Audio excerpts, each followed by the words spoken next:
This is actually probably the most exciting time I've seen for nuclear. My name is Jon Schwantes, and I am the acting department head here at the Ken and Mary Alice Lindquist Department of Nuclear Engineering at Penn State. I think what makes nuclear power a great choice is because it's clean, it's safe, and it's reliable. I should also mention it's cost effective. So if you look at the cost and the safety record and the fact that it's essentially zero carbon emissions post-production, post the build of the facility, it is an amazing source of clean, safe energy. And it's a component of new energy sources that the world is looking for, and it's an important component. It provides that base load of energy when the wind's not blowing, when the sun's not shining, when the water's not flowing. So it's an important component of clean energy.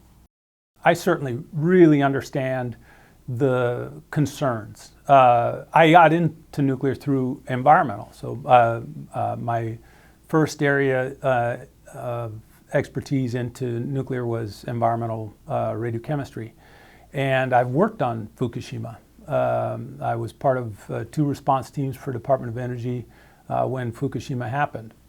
For most people, nuclear is a big black box, and they just see Chernobyl and they just see Fukushima. What they don't see is that no one died at Fukushima from nuclear. It was the tsunami that killed everybody in Fukushima. Now, that was not the case for Chernobyl, but in terms of the safety record for nuclear, it is way low compared to the fossil fuel industry.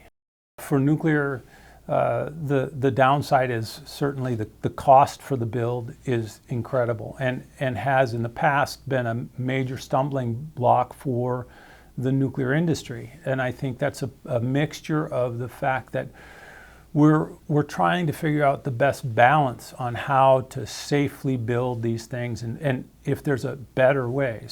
The second thing is waste. Everybody talks about the waste. And but the reality is the waste is, once it's produced, we know how to handle it. And the amount of waste that's produced, I think most people don't recognize that the amount of waste that's produced for nuclear power is, again, just a fraction of what we're producing on the fossil fuel sides and other sources of energy. It's a high energy demand. That's the first and foremost component to AI data centers. The other aspect is they need reliable power. So they can't afford to go down at all. They need 24/7 reliable power. And so how do you produce that reliability? Nuclear has, again, proven itself to be very reliable. It also is a huge energy density source. And so locating that in close proximity to the data center means that you don't lose the energy you would normally lose in extensive transmission and things like that. So another type of reactor they're looking at for these data centers is micro-nuclear reactors. And these are interesting. These are 100 times smaller than the conventional reactor. And what makes those interesting is that they're also mobile. So they fit on the back of a semi-truck. You can bring them into a different facility and plant them there.